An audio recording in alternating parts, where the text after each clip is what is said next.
Really thinking about gotchas as something that you really would like to avoid, something you wish you knew sort of in advance. I think the biggest gotcha, ironically, about data strategy is that you are kind of asking people to go to a place that's vulnerable. And I know that sounds a little bit touchy-feely, but if you are doing something with data that is branching you off from the current way you're doing it, whether it's because you're trying to make your organization data driven, you're trying to take advantage of all the amazing things that are available now, AI, big data that wasn't there 10 years ago. Nevertheless, you're asking people who have already got systems in place, almost unless you're completely starting a new company, there's almost no greenfield in the sense that I don't care whether it's, Excel spreadsheets or CSVs that people compile every month. People have systems in place, and you are asking them, with the adoption of some of the technologies that you're going to be asking them to adopt, to go to a place where suddenly those technologies are black box. And so they may be held accountable for this data, and so there might be some people who are just all over it. Yeah, that's great. Let's do this. I'm really hungry to learn it. But I think the biggest thing you need to be aware of is the people aspect of it, might come back to bite you unless you are really, really good at what you've done to prepare for it and really, really good in the execution of it. So that's what this presentation is about. What does it take to be really kind of super, prepared isn't even a big enough word, but encompassing of what you're asking people to do in this kind of new embracing of data. So just a quick word about CSG. I'm with CSG Pro. We love all things having to do with data. We've been in business for about 25 years, a lot of work in custom app dev. And in the last 6 years, we've been really optimizing Power BI. BI and data warehousing has been our sweet spot. And yes, I'm really happy that Greg Petrosian's on the call. He's a lot of the face of CSG. So any questions that you have about us, he is happy to answer. So strategy basics, and I'm going to kind of whip through this because a lot of this meeting is really about you guys also exchanging your stories with each other and kind of trying to understand what the obstacles that you guys are facing. But basic strategies are, strategy is strategy, right? What are you accomplishing? What are your assets? Blah, blah. Nothing particularly wonky about that. Data strategy is a little different. And really, data strategy is, it's a serious investment. If you were building a new factory, that's a serious investment. If you are moving into a different city, trying to get market penetration in a different area of the country, that's a serious investment. And there's a ton of analysts that figure out the ROI on that. And, there's a whole kind of legions of B-School articles how to do that. The tricky thing about data strategy is that there's a lot that's kind of hiding under the surface, right? And it may not be obvious that you don't, or what you don't know, right? So, and part of that is because, not just part of it, 90% of that is that because data execution on a data strategy is 90% having to do with technologies, right? So yes, people is a huge factor, and the way you execute with people is a huge factor, but how good you can be and what you're offering to people to use is, the technology. So there are a lot of smoke and mirrors. That's not really the case. I don't think any vendors are kind of, making this stuff up, but they have a big motivation to convince you that what was difficult has gotten easier. So I'm going to say a little bit about this. You guys are really aware of this probably because you've all been in this world, but why has this exploded in the last decade? Sort of massive amounts of data are now available, but also, the press and, business school press and all, and sort of the whole hype around data has been huge. But also, we can go literally into the New York Times, click on a button and see, the COVID drop for the last 4 days or whatever. It's the innovative use of data and visuals is really, impressive. So, okay, that has been, a very big change. But I would sort of say that the bigger change is that vendors offering the promise of easy solutions. And those are particularly 3 critical things, which is hey guys, don't worry about IT gridlock anymore. You know, we are building solutions, and I really like this term that Microsoft has come up with, which is the citizen developer, which is, you know, it's not just the business analyst, it is the business analyst becoming much more robust in their skills. They are really citizen developers versus professional developers who may have gone to school for it or who, you know, do development for a living. The vendors, and this is not, and what you'll be seeing has a lot of foundation in Microsoft. I don't know how many of you are using Microsoft or any of the Power BI tools, but I believe that this is independent and, you know, it's sort of tool agnostic, the points that I'm going to be making. And the other thing is that they're really promising that we can compress with these tools the time it takes end to end, right?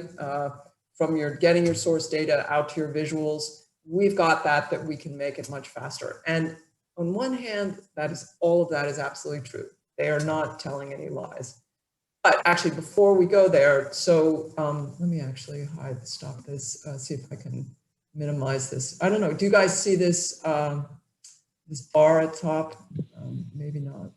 Okay, well, I'm not going to worry about it. Dock to the bottom. Actually, let me put it back up top. Okay, so this, if you are in the position for your organization, which I'm assuming you guys are, of figuring out your data strategy, I think there's a really useful way to conceptualize it, which I actually have stolen from some of Microsoft's materials. I kind of re-rendered it. But I want, as you see my screen, I want you to kind of track quickly to, in your own mind, where your organization is. So this, you can ignore this for now, I'm going to get bigger with it. But basically, there are three strategic doors you can go through. Business-led, which is, you know, making the assumption that everything's going to happen through the business. Really, IT is not going to be involved. And it's going to be completely self-service. Second is this kind of IT managed, but business is actually doing a lot of the execution. As I said, in a minute, we'll go to the larger slides. But, and the third is what they're calling corporate BI. I would characterize it much more as IT, you know, IT is the whole show. So let me just go to this and you guys will see my Zoom it skills, which are a little still in process. Okay, cool. You need to take classes from Brian. Mr. Hat knows Zoom it really, really well. Yeah, I mean, and Zoom it takes a little bit of finessing. So if I go, okay, click here. Okay, so first we're going to focus on this one. Basically, I wouldn't even characterize this necessarily as bottom up. I would characterize it as, you know, the business is doing all elements of the solution. I mean, yes, it's bottom up. The business could be executives that are driving it, right? So it's not necessarily, but an analyst could be at a very high level in the organization. But the point is more that it is, the idea is, okay, you're free to get what you want, what you need. Your citizen developers are smart. They're the ones that are going to be governing and be responsible for, you know, authenticating the data, and they're going to do all elements of the solution. Now, I have yet to find a company that's doing that. So I think this is, you know, a little bit unrealistic at best, but also just not been my experience. And maybe that's something that you guys, maybe there are small businesses that you are doing that. I haven't really worked with any large enterprise businesses that are doing it. The other end of the spectrum is this, this is probably over. No, see, I'm not getting, okay. So the other end of the spectrum is corporate BI, which is, the idea is that IT is doing cradle to grave, right? IT is the one that's doing, pulling the data out of the source systems, putting it into whatever kind of, you know, landed data place there is, or structuring it to be ready for consumption by the analytics tools. All of that, IT does it, but also IT is the one responsible for publishing the reports, distributing them, et cetera. Even this is really kind of not realistic, because this is, I mean, IT can't do anything alone, right? It has to work with the business. It's not going to build any, it's not going to make up reports, right? It has to really work with the business to do that. So the middle tier is really, you know, certainly more what Let me just see if I can move it over. No, what is, anyone have good zoom in skills from moving? Oh, maybe it's just at the, well, anyway, this is pretty self-evident, you know, except we're going to come to this page in a minute. This very important thing, which is IT is doing the data and doing the modeling, business is doing the reports, okay? So, but the idea basically is, you know, best of both worlds. Everybody's happy. So let me escape out of this. Okay, the promise of the blended approach. Business developers will not be frustrated by IT blocks. You know, a large part of what has happened in the last, you know, what happened to precipitate the concept of self-service BI, of course, was people just, you know, asking IT to add a column and it would say, we'll get back to you in 3 weeks. So this is a big reason why this is, you know, self-service is the promise of that is eliminating that. IT will be able to also surface what business users need without tying their hands. Governance is going to be shared. You know, business users are going to be able to say, this data is good, right? And they will be responsible for it. And lastly, you know, you can build this quickly because this blended approach, everybody's in there, you know, playing to their own strengths, but when they come together, they're really doing their, you know, their best thing together. So that sounds like a pretty promising thing. The gotcha of it is this part. It's that really to build the data models is just a considerable amount of work. And I think that you know, for those of us that have worked with principally with Power BI, it is impossible not to be seduced by how easily in one client desktop tool you can blend and mash up data. You can build relatively sophisticated models without a lot of understanding. I mean, the relationships can be set up pretty easily. That makes you really think, you know, they really have changed the game here, guys. You know, this is a lot easier. So I have been working in this particular platform. As I said, I can't speak of Tableau and these other things, but I can assure you that there is more to it than that, and getting to that place is hard. And that's what we're going to talk about, these kind of buckets of learning that it takes. And I would argue, and the buckets of learning visual that we're going to look at is Power BI specific, but I would argue that it's completely true across all vendors. So the first bucket of learning is really about architecture, you know, which is, and principally I would say it's right sizing your solution. So in other words, do you have large models? Is the data going to be meaningless unless people can drill to a very low level of granularity? And if that's the case, let's say, so I'll give you an example of one client I work with, which is, I think I told Matt and Lan about this. They're an electricity company, and they are literally looking at the lowest granularity in some of their fact tables is, you know, one row per 15-minute interval per a meter being installed. So at your house, you could have 3 meters, right? And you could, and what they are tracking is, and this, they have, you know, 200, 300, 400,000 meters, this electricity company. So that's every single meter, every single day at 15-minute intervals. That is what you call, that is a massively big model, right? So, and the thing about size is there's 2 things to think about. You probably are aware of this. There's size literally in the volume of data. There's size also in complexity. So if you may have 200,000 rows max, but you may have a really complicated model. I work in the shipping industry, and they have just table after table to handle berths and ports and owners and charters. And it's a complex solution, right? So what you need is to figure out what is, given what you have to, you know, what you're trying to build, what is the architecture? Is it a cloud-based architecture? Is it going to be something that needs to be usable by AI and by data science tools? Is it going to be something that you want the end result to be something that end users can go out and build additional new models from? So architecture is a big deal. And when you're thinking data strategy, you might have to learn a lot to know what are all the options. Data model design and solution build out, I'll talk about pretty quickly, but data model, I don't, you know, Power BI loves star schema. different, I don't know what Duomo uses or Click, but you know, there are basically a number of these tools are going to want structured data. And I don't think you're going to advocate people going against your production database. It's just not, you know, you're not going to say, okay, knock yourselves out, go hit our production table, right? You're going to have to bring some data in to some space where people can access it. So figuring out how are you going to model that data? How are you going to structure that?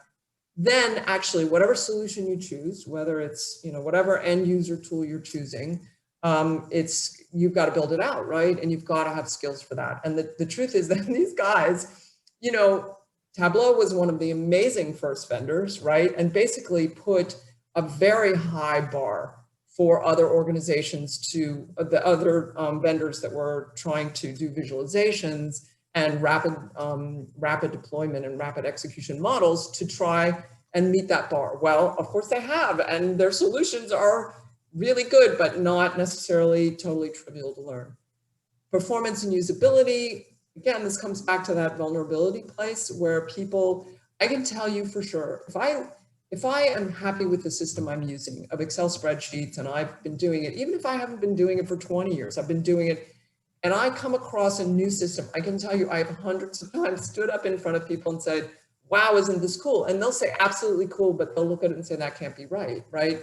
Or if you have the misfortune of hitting the button and it spins for more than 5 seconds, you know, you can kind of see, I told you so, it's all over the place in the faces of the people. So performance and usability, not trivial to figure out, and yet they have to be done.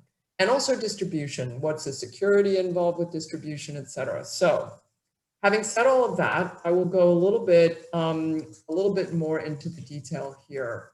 And into the architecture detail. I sort of talked a fair amount about this. So, but basically for Power BI, for example, you're going to decide, are you on cloud? You know, and if you're a cloud or on-prem, which of these kind of motherships are you going to go to, analysis services or desktop? You know, there's a bunch of decisions that need to be made about not only where you're going to deploy your data to, but what end user tools are you going to use? So, you know, they have multiple tools in addition to, you know, Microsoft has a million ways to do the same thing, right? So I'm assuming that other vendors also have a fair amount of sophistication of choices for you to make about your architecture. So you are going to have to, and part of the challenge is that researching it isn't exactly enough. And Matt knows really well because he's done a lot of research into various systems for Central City, and he knows really well, you can kick the tires a lot on something in theory, and it's really different in practice, putting into place. So, you know, there's a fair amount of also talking to other people about what works. Model design and model build out. In the world of Power BI, you've got to learn star schema dimensional modeling. I mean, you can't, even if you're just thinking data strategy, the conversations that you're going to have right up front with people. And am I okay on time? Have I been, we're still good to, we break after this slide? We're still good? Yeah, I think we're all right. Okay, so this kind of analysis of the way star schema is set up is really, okay, guess what, sports fans? We're going to make a little mini world of yours. You know, are you all concerned with inventory? We're going to make a little mini world of inventory. Well, you're going to have to work with people. There's some processes called model storming that really help translate that world, but then you're going to have to know what is it possible to translate that into. Again, I can't speak for these other tools, but I'm sure that understanding that kind of, there's the equivalent of star schema modeling in those worlds. And there's also, of course, the ETL, you know, getting the data in, all the logic about that. Do you need to capture history? Do you need slowly changing dimensions? Do you need ways to, are there ways to clean up the data that you need to automate versus doing it, you know, kind of on a case-by-case basis? So that's all that is world in model design.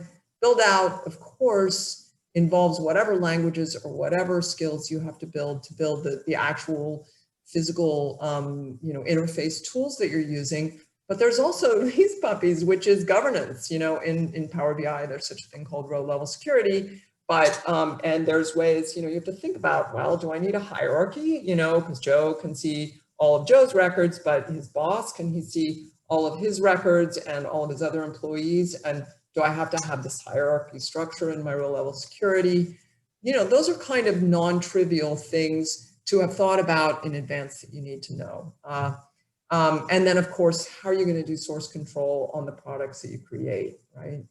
So the last two buckets are optimization and performance, and they are, sorry, optimization, performance, visualization, usability. Basically, in Power BI, optimization can kill you, really, if it's not fast. And visualization too, I will say my own experience has been, if it's not compelling visually, they're not going to use it. Well, where are you going to get that skill set from? How are you going to make your proof of concept so that it has some of that visual juice? And then in the world, again, of Power BI, there are a whole set of mechanisms for distributing the tools that you create. So why do I say that? I'm not saying this to, you know, fire hose you or scare you. I'm more saying you need to be ready to have the conversation in all of these buckets. And maybe they're not completely representative. I mean, I just made them up in terms of bucketing these things. But I think pretty much each of these things is part of what you're going to have to bring to the conversation when you're thinking, even when you're thinking, what data strategy door do I walk through? Do I walk through the, the business is leading this? If so, what do I need to let go of here in terms of, you know, stuff that is pretty technical? If I'm going the other end, what do I need to ensure that the business users don't say, screw it, I'm not interested in this if it's completely IT developed? So this is where we break.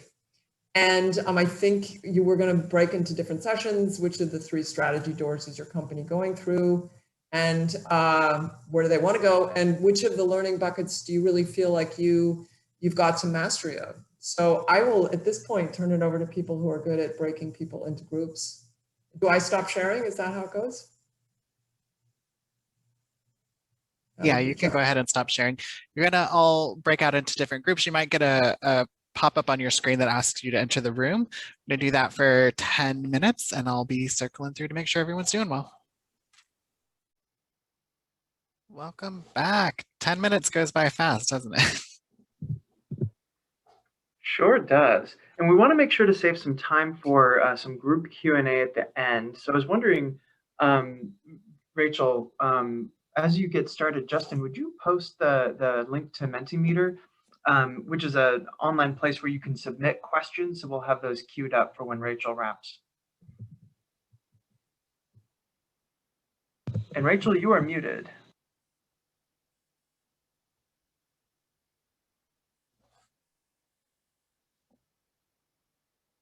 Okay, there we go. Sorry. Yeah, there's not much left to the deck too, so we're good that way. Am I unmuted and you can see the screen and stuff? Yep. All good. Okay. So so back to the gotchas. So the first gotcha was really you're asking people to get into an uncomfortable space. You know, the second gotcha is that it's going to take a fair amount of time to learn. So if you think that you can just kind of sort of roll out a strategy, you know, I think you need to think of it as an organic thing that you have to dedicate. It's an investment even of your time up front to learn what you don't know, but you've also got to understand that this is going to be an ongoing thing. But the other thing is, again, a people thing, which is another execution gotcha. I'm going to show you a visual that is, again, very Microsoft centric, but it is, I think, really useful because the roles that we are going to see in this one, I think, are generic across the board. And so you're going to touch a lot more people than you think. So there are people that are going to have to be involved in sort of user setup, capacity, you know, logging, all of that stuff, which is not only, you know, start to get started, but as you keep going, that's a pretty dense amount of work for people to do. Security compliance, big deal. You know, for some companies more than others, but literally for who can see what and set in putting whatever kind of, whether it's row level security in Power BI or whatever mechanism, whether it's workspace distribution, that probably got, you know, higher authorities as well as executors involved in that. Typically, you're going to need a data architect. You're certainly going to need BI developers and data stewards, which you know, these may be the same people. The BI champions, I want to say, and I would love to have this be an open part of the discussion. My experience has been that picking the right champion for every project that you do, and knowing how to woo that champion and knowing how to support that champion, the difference is incredible if you don't have the right person for that or don't have a BI champion, because they are going to be proselytizing, evangelizing, executing, and they have to really be in it because they love it. They can't just be assigned that job. So whoever that's a role that maybe it's the same as the data steward, maybe it's the same as the data architect. I doubt it. But it's got to be, you know, highly visible person. And then any business as usual support staff. So we'll just take a look at this kind of quickly to sort of give you a general sense of it. But these first two, you know, Power BI admin and Power BI capacity, you don't need to look at the details, but basically, you know, this kind of wording is yeah, this is, I epitomize, supposed to be optimized Power BI premium capacities. But, you know, they have to know stuff too. You know, they have to have certain, this is their knowledge base over here. And, you know, these are the skills that might be involved. So this is all part of, this is an investment, you guys. You have to figure out, do we have the people to do those kind of back-end things? All of these things you probably are aware of. Do you need to make roles for them? Maybe not, but you need to have people who are going to say, I'm going to be spending a fair amount of my time as part of this data strategy group and as part of the execution group, actually thinking about and involving myself in these things. So what does that mean? That means that they have to get compensated appropriately. In other words, if this is only their part-time job dealing with the new data systems security setup, you know, somebody's got to say it's okay that you're sloughing on your other job, right? This is a part of your jobs as data strategy, is to say, all these people who are, you know, going to be touched, are they really going to be also able to pull it off and recognized appropriately in all of those things that are, you know, just critical for something succeeding.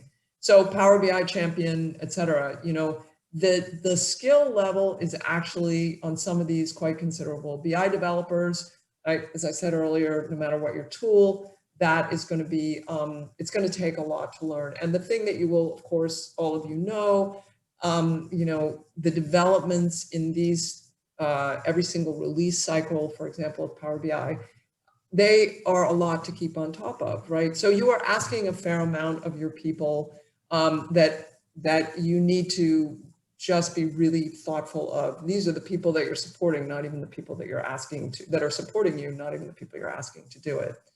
So I think that is actually the last slide in the deck. Oh yeah, no, this is the last slide. So this is a really interesting discussion that I've been having with actually one of the guy that I work with on the who is in the shipping industry, and I'm just so interested to see what all of you have to say about this, and Leanne and Matt as well. But the power of one is really meant to say, my experience has been that adoption is really hard. Period. Just is. You know, it's maybe you guys have different experiences, but adoption, you know, for people particularly to get into a BI tool when 90% of their time is in these other tools that they, you know, either the ERP system or whatever reporting they've got, to actually have them make the switch, you have to pull the plug on the other one, which is one way. That's how you do ERP implementations. Or you have to make it irresistible. My own experience is you have to actually have it be that the report that you're working with somebody on has to be literally exactly, or at least 99% of what it is they need. Because if you only do it to 75% and they think, you know, if I only had this, they just won't end up using it. And so the power of one is really, and this has just been, this is the last thing that I'll say, in two instances, for a very large enterprise, we worked for literally, I don't know, 3 months on one particular Power BI desktop tool which had, 7 or 8 pages, right, and multiple visuals within them. But this was a dashboard that was going to be red, yellow, green for clinicians trying to report, if they're taking care of their patients on the cadence that they need to.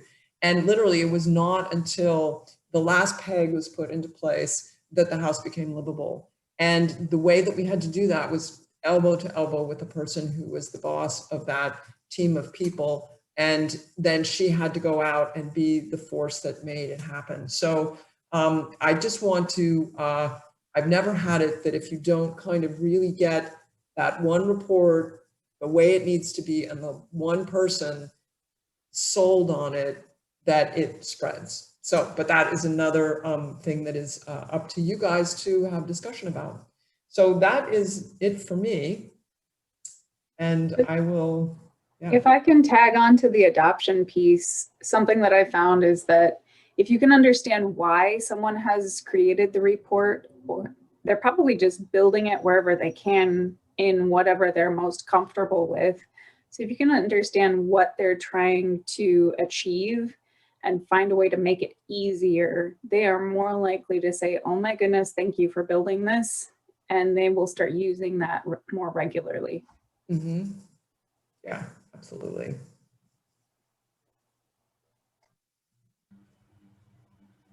So I think we should open it up to, do you have the questions set up for that meter or whatever?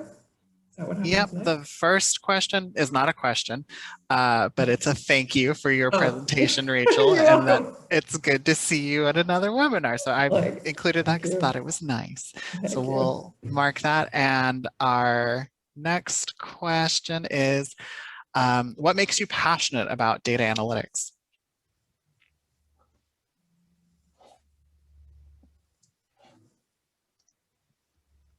Well, I'll assume that these are questions for the group. And, I've been thinking about this a bit recently. And I think what makes me passionate about it is that it's evidence, right? Like maybe it's because I, love science classes as in high school, but I love the idea of building evidence around something that we believe. And we build evidence through, understanding our business processes and talking to our customers. And data analytics is just another way of providing evidence to really make sure that we're making the right decisions and that we're, performing the way that we expect to perform. And I just think that it's really powerful in that regard.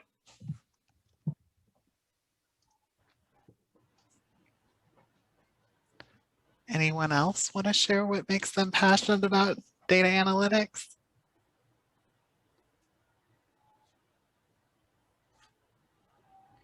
I'll go. For me, it's kind of getting to the root cause and then making, improving things for people and businesses, right? So you kind of get in, you figure out in between the sea of data, right? You figure out the information that actually leads to some cost savings or some additional results for companies, and that's really powerful, at least for me.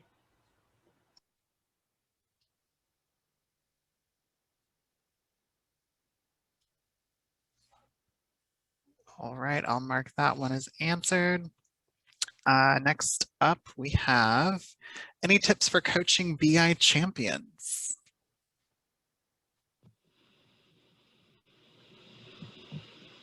I actually wrote that one, and Rachel, I was wondering if specifically if you had any thoughts on that, since the BI champion is always important. I would say you just got to love them up. I mean, that sounds kind of corny, but you have to make them feel safe and really good about what they're doing, right? Because the technique itself is, the technical stuff, they're just going to have to dive in and do. What they have to believe is that it's possible to do what they're going to do, right? So my own experience is you as a consultant, you're just spending a lot of time making sure that they know how critical they are to the business, because it's not just baloney, they really are critical. So I don't really have more specifics. Is you have to spend time mentoring, of course. But I'd be interested, do other people, like, does that BI champion resonate with you guys? Can you identify those people in your organization? Are you yourselves BI champions? Is that sort of who is attracted here? Well, in our organization, like I was talking about in our breakout, we have a data management organization. It's actually not in IT, it's actually underneath the finance organization. And our Power BI champions, well, first of all, our CDO is a big champion, so to speak, of Power BI, but we also have designated BI coaches. So I'm kind of taking coaching and taking it the other direction. And so we have people that can be gone to with questions. We have a set of meetings for Power BI interested and using people that goes on a regular cadence. And so, you know, that provides coaching to the other Power BI, maybe less knowledgeable users, but also provides those BI champions an opportunity to kind of be seen and get credit for their higher level skills, I guess, for lack of a better term. Right, that sounds great. You know, I'd say that in my organization, some of the most powerful BI champions are purely data consumers. You could think of them as super users. They're really adept at understanding the value of data and navigating the tools that are available to them. They're not building anything on their own. But because it's the people who have the ability to formulate a question in a way that can be answered with data, which is a real skill. Those are the people who have really, I think, done the most to help drive adoption, because they're not viewed as somebody on the other side of the fence. In our case, we're a corporate BI shop. They're part of the business. And there's something really powerful in their ability to communicate and build excitement as consumers of the data. I can jump in. BI for my organization is a new concept, and we're trying to create it from the ground up. And I would say that what I have been looking for in BI champions are people that have the energy or the passion for this type of work or this type of thinking, and getting them in my short list to work with, and then hopefully that can emulate out through my organization. But it really is like creating a startup company within a larger company to get this going. So my BI champions are those that we're all busy, but they have the energy and passion to do a little bit more in their day job. Yeah, I want to echo that, you know, and I'm sure you guys have talked about this before, but, you know, we joke about the data gene, but it's definitely true. There's some people that just love data, right? They just, you know, I mean, I think it's Kirill and Matt speak to it, that you really do, you feel like whether we're deluding ourselves, but you feel like you're doing selfless service, but at the same time, you're doing this really intellectually interesting thing, right? And you get those two things together, and then if they love columns and rows, man, hire them, you know, because it's a certain blend of, I would say this about IT in general, but particularly about the people that are, I mean, citizen developers and IT that's really willing to work with this, that they are really, you know, they have a real attitude of service. And I think, you know, and wantingness to help, if that's such a word. So if you can find those, they will have the energy to carry it forward. So I think that's really good what you're saying, Jeff. We'll try not to steal them from you if you find them.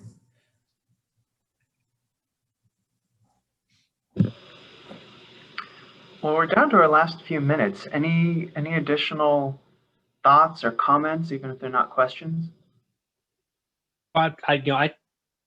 The BI champions thing, just to take it a different direction, because I was taking it from how do you build, you know, champions around Power BI as a tool, but from a BI function, one thing that we have is we have a data governance council, and that's senior level people across each one of our divisions, and we show stats to them. You know, as a bank, we live based off of data. You know, we figure out whether products are working correctly or could be adjusted based on data. So it's almost built into the nature of our particular business. But then for any sort of governance associated with that, you know, because the conversation was about data strategy and governance, that really lives in our CDO's area. And again, that data governance council, which is the senior level people across each one of the businesses. So it took us a while to put that together. It's going to be so for something like Jeff, where you're over in the city, you know, there's probably key people in each one of the divisions that, you know, who does the particular reports and who actually ingests those might be the people to start reaching out to. And again, I don't know your particular situation, but not knowing your situation, that's my first instinct to advise. Do you actually, Kurt, have a chief data officer? Is that what the CDO is? Yes, we have a chief data Wow, that's officer. cool. We also have a chief data integrity officer, which is who I report to. Oh, amazing. Well, it's a You guys are $20 billion serious. bank. It, you know, Yeah, I guess so. kind And of integrity, I thing. guess, counts there. Hey, that's what's fun about data for myself is that the scavenger hunt aspect of figuring out where someone says, wait, this number isn't correct. Well, maybe that's customer facing. We have this entire process where we run jobs to look for, you know, hey, is the maturity date not done? You know, and we actually have 116 of those key data elements we're working on right now. I get to build all those, and then I go get to figure out what's happening with it with my team of other 5. That's not a very big team, but we're kind of scrappy. And that's what makes it fun, is you get to go figure out, well, where is the problem? And then at the end, oh, I solved that problem. Now, there's a whole bunch of other problems next one, because it's a big business. It's not systemic that we've got data problems. It's just we have a big organization and there are humans that sometimes typo things. Yeah.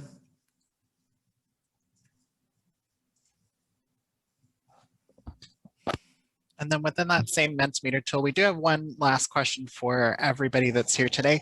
What you're excited to take back to your organizations from today's discussion. You can submit items by the link that was in the chat. And then there's an instruction bar at the top for menti.com and then the voting code. So far we have a couple. One is data strategy is an investment strategy.